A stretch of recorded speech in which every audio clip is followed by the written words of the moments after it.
ஓம் நமோ நாராயணாய. அனைவருக்கும் நமஸ்காரம். இன்னைக்கு 5வது தசகத்துல நம்ம இன்னைக்கு 7, 8, 9, 10 ஸ்லோகங்களை பார்க்க போறோம்.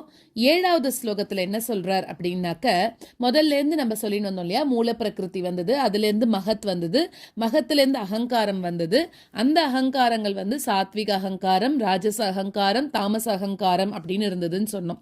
இதுல இப்போ இந்த ஸ்லோகத்துல என்ன சொல்ல வர்றார் அப்படின்னா, சாத்விக அகங்காரத்திலிருந்து தான் இந்திரியங்களுக்கு அபிமான தேவதைகள் அவ எல்லாரும் தோன்றினா அப்படின்னு சொன்னார். இப்போ அதே சாத்விக அகங்காரத்திலிருந்து தான் அந்தக்கரணம் தோன்றது அப்படின்னு சொல்றார். அந்தக்கரணம் அப்படின்னா என்னன்னா, உள்ள இருக்கக்கூடிய இந்திரியங்கள் அப்படின்னு அர்த்தம். அதாவது வெளியில நம்மளுக்கு ஞானேந்திரியம் 5 இருக்கு, கர்மேந்திரியம் 5 இருக்கு. இதுல இது எல்லாம் சேர்ந்தது மனசு, புத்தி, அகங்காரம், சித்தம், இது எல்லாம் சேர்ந்தது தான் அந்தக்கரணம் அப்படின்னு சொல்றோம். அதுவும் இந்த சாத்விக அகங்காரத்திலிருந்து தோன்றது அப்படின்னு சொல்றார். அடுத்தது ராஜச அகங்காரமா இருக்கக்கூடிய அந்த தைஜசத்திலிருந்து 10 இந்திரிய கூட்டங்கள் நம்ம சொன்னோம் இல்லையா, ஞானேந்திரியம் 5, கர்மேந்திரியம் 5, அது தோன்றதுதான். அடுத்தது தாமச அகங்காரத்திலிருந்து என்ன தோன்றது அப்படின்னாக்க, சப்தம், தன்மாத்திரை, அதாவது ஒளி, சப்தம், ஆகாயத்தோட தன்மை வந்து ஒளி, சப்தம், அது வந்து தோன்றது அப்படின்னு சொல்றார் இந்த ஸ்லோகத்துல. அடுத்தது 8வது ஸ்லோகத்துல வந்து என்ன சொல்றார் அப்படின்னாக்க, ஒளியிலிருந்து சிருஷ்டி எப்படி நடக்கிறது அப்படின்னு சொல்றார். அதாவது ஒளியிலிருந்து அந்த ஆகாயத்தையும், அதிலிருந்து ஸ்பர்ஷத்தையும், ஸ்பர்சம் அப்படின்னா தொடு உணர்ச்சி இருக்கு இல்லையா, அதையும், அதிலிருந்து காற்று, காற்றிலிருந்து ரூபம், ரூபத்திலிருந்து அக்னி, அதிலிருந்து ரசம் அதாவது சுவை, அதிலிருந்து நீரு, அதிலிருந்து மனம் வாசனை, அதிலிருந்து நிலம், இப்படி ஒன்னொன்னா வந்து படைக்கிறார். முதல்ல வந்து ஒளி வந்தது, அதிலிருந்து இது எல்லாம் ஒன்னொன்னா படைக்கிறாராம். இப்படி வரிசையாக இதெல்லாம் வரும்போது என்ன ஆகிறது அப்படின்னா, இப்ப முதல்ல நம்மளுக்கு என்ன வருது, ஒளி வருது. ஒளி வந்ததுக்கு அப்புறமா அடுத்தது வந்து என்ன வருது, ஸ்பரிசம். இந்த ஸ்பர்சம் வந்து ஒளியோட தன்மையை எடுத்துன்னு வந்துடுறது. காத்து வந்து ஒளி ஸ்பர்சம் ரெண்டுத்தோட தன்மையை எடுத்துன்னு வருது. அடுத்தது வந்து ரூபம் வருது. அது என்ன பண்ணுறது, ஒளி, ஸ்பர்சம், அதுக்கப்புறமா வந்து காத்து, இதோட எல்லாத்தையும் எடுத்துன்னு வருது. இப்படி அடுத்தடுத்தது ஒன்னொன்னா வரும்போது முன்னாடி இருக்கிறதோட தன்மைகளையும் சேர்த்து கொண்டு வந்துடுறதாம். அப்ப என்ன ஆகுறதுன்னா, இந்த பஞ்சபூத தொகுதி அது வந்து உருவாகிறது. அதையும் யாரு உருவாக்குறா, நீயே தாமச அகங்காரத்திலிருந்து உண்டாக்குற அப்படின்னு சொல்றாரு. அதாவது ஒன்னொன்னா அதோட தன்மையை இன்னொன்னு வாங்கிட்டு வந்துடுறதாம். வரிசையா வர வர ஆகாசம், வாயு, அக்னி, தண்ணி, பூமி இப்படின்னு ஒன்னொன்னு வர முன்னாடி இருக்கிறதோட தன்மைகளையும் சேர்த்து இது வாங்கின்னு வந்துடுறது அப்படின்னு 8வது ஸ்லோகத்துல சொல்றார். அடுத்ததாக 9வது ஸ்லோகத்துல இப்ப பஞ்சபூதங்களோட கூட்டங்கள் உருவாயிடுத்து, இந்திரியங்களோட தொகுதிகள் வந்துடுத்து, அப்புறம் அதுக்கான அபிமான தேவர்கள் அவா எல்லாரும் உருவாயிட்டா. ஆனா இதெல்லாம் இப்ப எப்படி இருக்குன்னா தனித்தனியா இருக்கு, ஒன்னோட ஒண்ணு சேராம இருக்கான். அதனால என்ன ஆகுறதுன்னா, பிரம்மாண்டத்தை படைக்கக்கூடிய வல்லமை இல்லாம அது இருக்கு. இப்போ என்ன பண்றான்னா, இந்த தேவர்கள் எல்லாம் ஒன்ன வந்து துதிப்பாட ஆரம்பிக்கிறா. அப்போ உன்னை வந்து வழிபட ஆரம்பிக்கிறாளாம். நீ என்ன பண்ற அந்த சமயத்துல அப்படின்னா, பட்டத்ரி வந்து குருவாயூரப்பனை அட்ரஸ் பண்றார். நீ என்ன பண்ற அப்படின்னா, மகத் மாதிரி இருக்கக்கூடிய தத்துவங்கள்ல புகுந்துண்டு, அதாவது கிரியாசக்தி அவளுக்கு வந்து செய்யக்கூடிய திறன் அதை வந்து கொடுத்து, அது எல்லாத்தையும் ஒன்னோட ஒண்ணு சேரும்படி செஞ்சு இந்த பொன்மயமா இருக்கக்கூடிய பிரம்மாண்டத்தை படைக்கிற, எல்லாத்துக்குள்ளேயும் நீயே புகுந்து எல்லாத்தையும் ஒன்னாக்கி இந்த பொன்மயமான ஹிரண்யமான, அதாவது அந்த பொன்மயமான பிரம்மாண்டத்தை நீ படைக்கிற அப்படின்னு 9வது ஸ்லோகத்துல சொல்றார். அடுத்ததாக 10வது ஸ்லோகத்துல என்ன சொல்றார் அப்படின்னா, இந்த பிரம்மாண்டமானது நீர்லயே 1000 ஆண்டுகள் இருந்துதான், அதை வந்து பிளந்து 14 உலகங்களுக்கு உருவமான விராட் அப்படின்னு சொல்லக்கூடிய வடிவத்தோட நீ படைக்கிற அப்படின்றார். அதுல பல பல 1000 கைகள், கால்கள், தலை, இது எல்லாத்தோட தொகுதியோட கூட எல்லா உயிர்களோட வடிவமாக விராட் ரூபத்துல நீதான் பிரகாசிக்கிற. விராட்னா ரொம்ப பெரிய, விராட் ஸ்வரூபம் அப்படின்னு சொல்றோம் இல்லையா, அந்த மாதிரி பெரிய ரூபத்துல நீயே பிரகாசிக்கிற. ஒரு வகையில் பார்த்தா நம்ம எல்லாரும் பெருமாளுக்கு சரீரம் தான் அப்படின்னு சொல்கிறோம் இல்லையா, அது மாதிரி 1000 கைகளோடையும் 1000 தலைகளோடையும் அவ்வளோ பெரிய உருவத்தோட நீ பிரகாசிக்கிற. அப்படிப்பட்ட நீ தான் குருவாயூருக்கு தலைவனாக இருக்கக்கூடிய நீ தான் என்ன எனக்கு இருக்கக்கூடிய நோய்கள்லிருந்து காப்பாற்றணும் அப்படின்னு சொல்லி 6வது தசகத்தை பூர்த்தி பண்ணுறார். இப்போ அதோட ஸ்லோகத்தை பார்க்கலாம். பூமன் மானச புத்திய ஹங்கிருதிமிலச் சித்தாக்ய விருத்யன்விதம் தச்சாந்தः கரணம் விபோ தவ பலாத் சத்வாம்ச ஏவாஸ்ருஜத் ஜாதஸ் தைஜசதோ தசேந்திரிய கணஹ தத்தாம சாம்சாத் புனஹ தன்மாத்ரம் நபசோ மருத்புரபதே சப்தோஜனி த்வத்பலாத் भूमन्मानसबुद्ध्यहङ्कृतिमिलत् चित्ताख्यवृत्त्यन्वितं भूमन्मानसबुद्ध्यहङ्कृतिमिलत् चित्ताख्यवृत्त्यन्वितं तच्चान्तःकरणं विभो तव बलात् सत्त्वांश एवासृजत् तच्चान्तःकरणं विभो तव बलात् सत्त्वांश एवासृजत् जातस्तैजसतो दशेन्द्रियगणः तत्तामसांशात् पुनः जातस्तैजसतो दशेन्द्रियगणः तत्तामसांशात् पुनः तन्मात्रं नभसो मरुत्पुरपते शब्दो जनि त्वद्बलात् तन्मात्रं नभसो मरुत्पुरपते शब्दो जनि त्वद्बलात् भूमन्मानसबुद्ध्यहङ्कृतिमिलत् चित्ताख्यवृत्त्यन्वितं तच्चान्तःकरणं विभो तव बलात्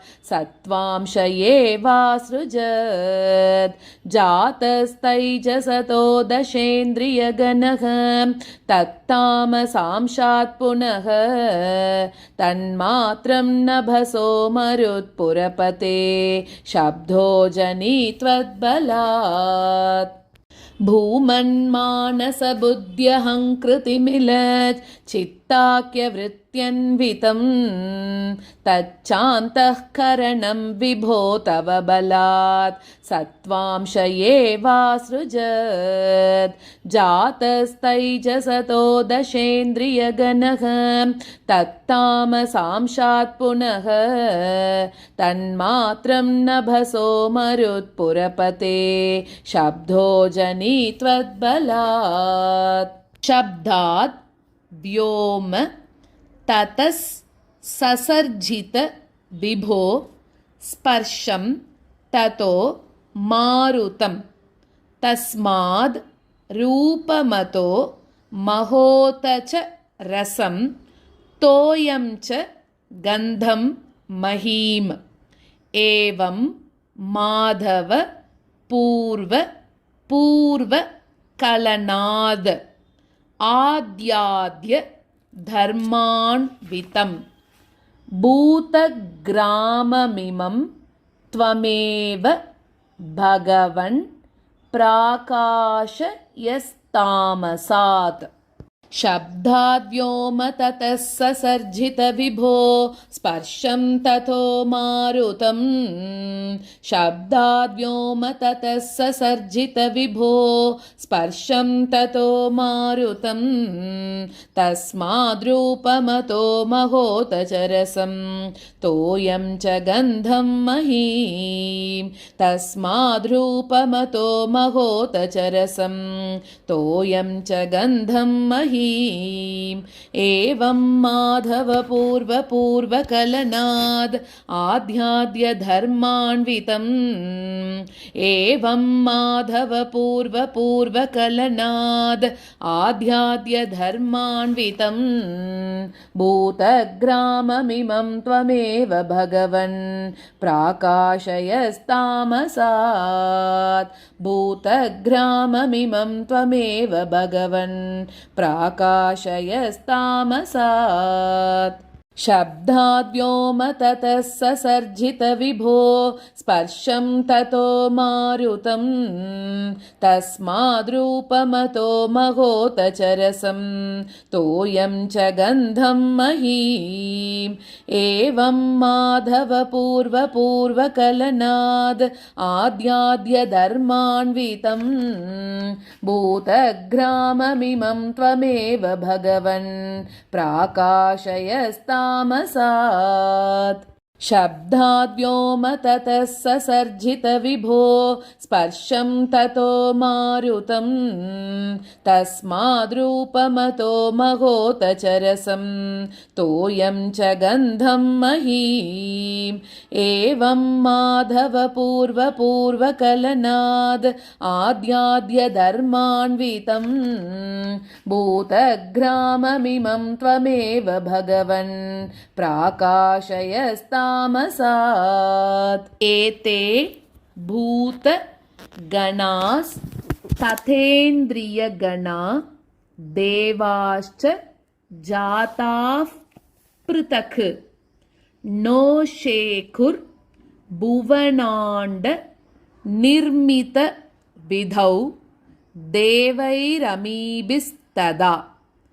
त्वं नानाविध सूक्तिभिर्नुतगुणः तत्त्वान्यमून्याविशम् श्चेष्टा शक्तिमुदीर्य तानि घटयन् हैरण्यमण्डं व्यधाः एते भूतगणास्तथेन्द्रियगणा देवाश्च जाताः पृथक् एते भूतगणास्तथेन्द्रियगणा देवाश्च जाताः पृथक् नो शेखुर्भुवनाण्डनिर्मितविधौ देवैरमीभिस्तदा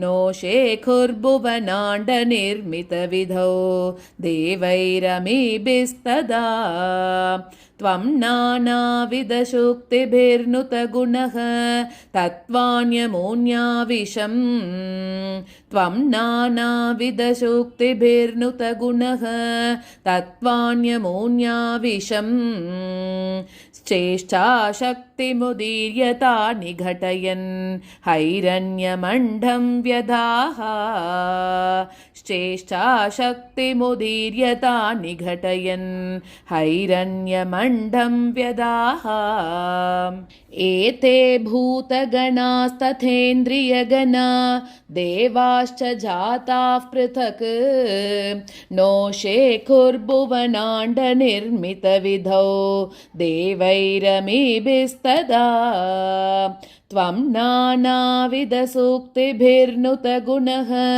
तत्त्वान्यमून्याविशम् चेष्टाशक्तिमुदीर्य तानि घटयन् हैरण्यमण्डं व्यधाः एते भूतगणास्तथेन्द्रियगणा देवाश्च जाताः पृथक् नो शेखुर्भुवनाण्डनिर्मितविधौ देवैरमीभिस्तदा त्वं नानाविधसूक्तिभिर्नुतगुणः तत्त्वान्यमून्याविशम् चेष्टाशक्तिमुदीर्य तानि घटयन् हैरण्यमण्डं व्यधाः अण्डं तत्खलु पूर्वसृष्टसलिले तिष्ठत् सहस्रं समाः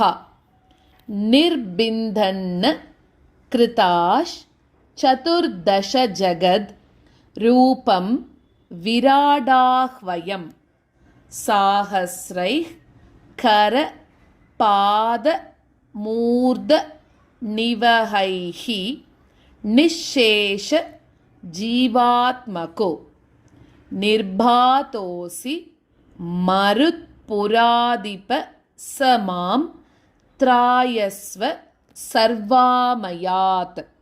അണ്ഡം തത്ഖലു പൂർവസൃഷ്ട സലിലേ തിഷ്ഠത്സഹസ്രം സമാഹ. അണ്ഡം തത്ഖലു പൂർവസൃഷ്ട സലിലേ തിഷ്ഠത്സഹസ്രം സമാഹ. നിർബിന്ധന്ന കൃതാശ്ചതുർദശ ജഗത് രൂപം വിരാടാഹ്വയം. നിർബിന്ധന്ന കൃതാശ്ചതുർദശ ജഗത് രൂപം വിരാടാഹ്വയം. സാഹസ്രൈഃ കരപാദമൂർധനിവഹൈഃ നിശേഷ ജീവാത്മകോ.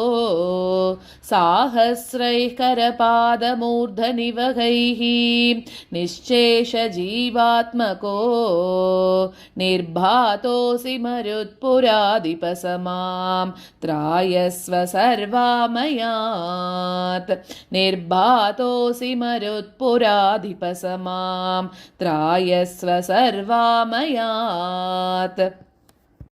അണ്ഡം തത്ഖലു പൂർവസൃഷ്ട സലിലേ തിഷ്ഠത്സഹസ്രം സമാഹ. നിർബിന്ധന്ന കൃതാശ്ചതുർദശ ജഗത് രൂപം വിരാടാഹ്വയം. സാഹസ്രൈഃ കരപാദമൂർധനിവഹൈഃ നിശേഷ ജീവാത്മകോ നിർഭാതോസി മരുത്പുരാധിപ സമാം ത്രായസ്വ സർവാമയാത്. അണ്ഡം തത്ഖലു പൂർവസൃഷ്ട സലിലേ തിഷ്ഠത്സഹസ്രം സമാഹ. നിർബിന്ധന്ന കൃതാശ്ചതുർദശ ജഗത് രൂപം വിരാടാഹ്വയം. സാഹസ്രൈഃ കരപാദമൂർധനിവഹൈഃ നിശേഷ ജീവാത്മകോ നിർഭാതോസി മരുത്പുരാധിപ സമാം ത്രായസ്വ സർവാമയാത്. നാരായണ അഖില ഗുരോ ഭഗവൻ നമസ്തേ. സർവത്ര ഗോവിന്ദനാമ സങ്കീർത്തനം. ഗോവിന്ദ ഗോവിന്ദ.